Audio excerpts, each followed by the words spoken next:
Hello, my name is Aaron Dennis, and this is my first blog post for CSC-355.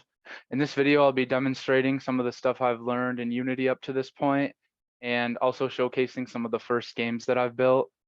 So I'll just jump right into it. The first mission that I went through on the Unity Essentials pathway was getting started with Unity, and it consisted of two projects: Start Learning and Start Creating. Um, a couple of the main things that they covered in this was just first of all getting started with the Unity Hub. So familiarizing yourself with the layout and how to create a new project and managing your Unity editors and stuff like that. Another thing that they talked about was just, I guess, informational stuff. How to be successful, what are some of the things that Unity can offer, just tips on project management, things like that. Um, However, what I found most useful, because I'm more of a hands-on person, is the micro game. So you were instructed to, load up a micro game. I chose the Lego micro game and went through all the tutorials associated with it. I did find those super useful, but I'm not going to show them right now, just because I believe that some of the stuff that I learned, I can demonstrate a little bit better in the later missions. But yeah, that wraps up the getting started with Unity mission. The next one would be Explore Unity, and I'm currently in the middle of this right now, but I did get a decent chunk of it done, so I'll talk about that. The first project was called Real-Time Creation. Again, this one was more informational. Definitely am glad that real-time creation exists and we don't have to wait for things to render anymore, because that would be I can just imagine that would be an insanely time-consuming process. So definitely really glad that we have real-time creation and that we have Unity as a tool to work with. However, where I believe that it got really interesting for me throughout this pathway was in the Essentials of Real-Time 3D project. And this is where I'm going to start to demonstrate some of the stuff that I actually learned. So I'll pull up the Unity editor. It can look a little bit intimidating at first, but once you sort of get a feel for it, it's really, I kind of like it. So first I'll start in the hierarchy window. All of these are called game objects, each of these. And if you want to create a new game object, you can right click, and this is a 3D one. So we can create, and one of these are called primitives because they're just a very simple object. We also have in the main camera as a game object. So you can see, once the game starts, it'll go off the camera. We also have a directional light for like shadows and those purposes. But the main thing, I guess, would be the um, the different game objects, especially the primitives in this case. So if we were to select, one of these stairs here, we can look over here to the right side, and this is the inspector window. And so this contains just a lot of the properties, or I guess they're called components of that primitive. So the first ones are like the position, so you can change where exactly it's located. You can change the scale or the size if you want to manipulate that. You also have a component here called box collider, and this is a built-in component, and it's something that will basically allow the different objects to interact with each other, sort of bounce off one another. And there's other components that you can add as well, and I'll talk a little bit about those more later. As far as this window here in the middle, you can move around here a little bit if you want. It kind of makes your life a little bit easier. You can use this little tool to move yourself around. One of the other things you can do is the move tool. So if we select on one of these things, we can move it around. Same applies for the rotate tool. We can rotate on different axes. I'll just undo that really quick. Move it back to where it was. I guess one of the other things that we can do is you can add a texture or something like that to make it look a little bit nicer.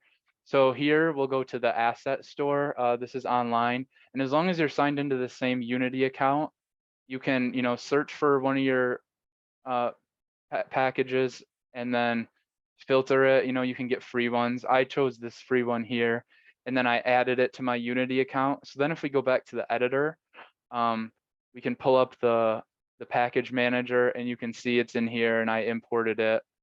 And then once it's in there, you'll see it here in the project window. And you can really quickly, if you wanted to change something, you can, just drag it right in. Of course, you can also do it this way through the inspector window, and put a different. Oops, that's not right. Oh, here we go. And put a different. Put a different one on there if you wanted to. And so yeah, that kind of covers that. I guess if we go over to the ball, kind of has the same things again: position, scale. We have the bouncy sphere collider, and then just the rigid body. So this makes it so that everything can interact with each other and bounce off one another. And I think that covers almost everything as far as like this individual game is concerned. I'll show you if you come up to the top of the screen and click play. That's what lets you sort of test out your game. And you can see the stuff bouncing down there. I'll let it play out for a second, and then when you're done, you just click play again, and it'll bring you back to the Unity editor. And yeah, that covers almost, I guess, the essentials of 3D. There were a couple of other things at the end of this essentials of 3D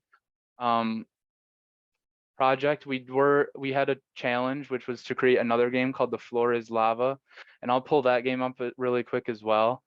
You can see again, it's mostly the same thing. The goal was to have the ball starting over a pit of lava and then manipulating your different primitive objects to ensure that it could sort of make it through and treat it like an obstacle course. And so again, we have the same things here. We can see all of our game objects here. If we click on one, we can change its different elements or its components, I should say, in the inspector window. The one difference, I guess, that we were instructed to make an upgrade on this, and that was for the Essentials of Programming in Unity project. And so what we had to do with this was, first of all, set Visual Studio as our IDE. So there were some settings that I had to change. And then we were instructed, if you want, you can come over here and add a component, and you can add a new script. You can see the ball already has a script, as well as I gave these cube game objects, I gave those scripts as well. You can see it's called block ball. And then you have your scripts. You can see them here in the project window. And if you click on one, it'll take you directly over to Visual Studio. And I'm not going to go through the individual code. This is C#, by the way. I'm still learning it. So this is a very simple, as you can see. Again, I'm not going to go through the details. I guess the biggest thing that I learned from this was that if you have something in the update function here, it will basically be called every frame update. So if you want it to continue throughout the program, you're going to want it in the update function as opposed to the start function, which is only called once at the start.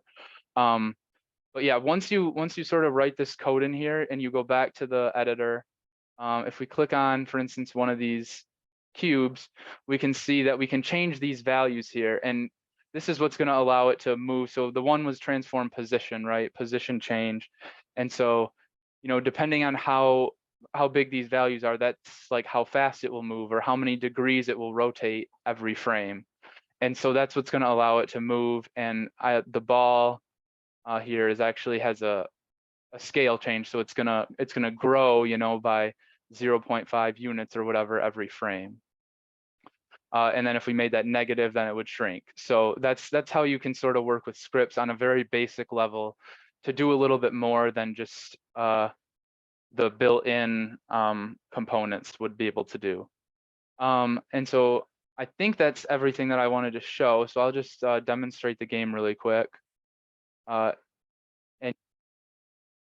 we'll be growing, moving and rotating, and the ball passes through the obstacle course. Oh, I guess one funny little thing I had to mention was that, for instance, when you have a sphere, you have your sphere collider component, and when you have a cube, you have a box collider component. They both have a rigid body, and I had to have gravity with the ball to move it down the course. But in order to create these obstacles, I had to take the gravity off, because if I kept it on, then as soon as I started, they would attempt to be moving to the right still, but they would be on the ground and they wouldn't be blocking the ball at all. So as soon as the thing started, it just went straight to the ground. So had to take gravity off, but that was, I guess, one little quick thing I learned is you have to be aware of everything rather than just assuming that it'll happen automatically. But yeah, anyways, I think that covers almost everything. I've covered all the different windows and some of the different terminology and the stuff that I've learned.